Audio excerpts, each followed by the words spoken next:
Physicists believe that you cannot focus light onto spots smaller than the wavelength of light, unless you use some very exotic materials.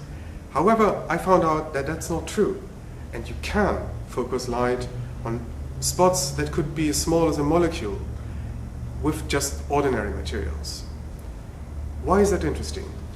Well, the microelectronics industry photographs the zillions and zillions of transistors onto silicon chips by using smaller and smaller wavelengths of light.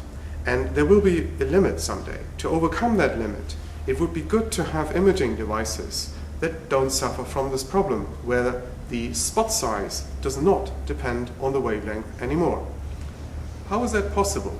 Well, I used an idea by James Clerk Maxwell that is more than 150 years old. He imagined a device where light goes around in circles, and light emitted from one point focuses naturally at another point.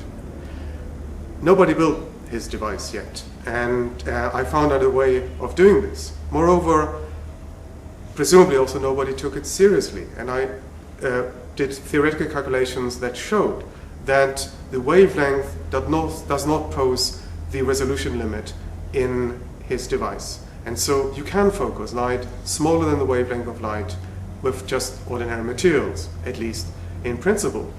Whether that works in practice, of course, remains to be seen, quite literally.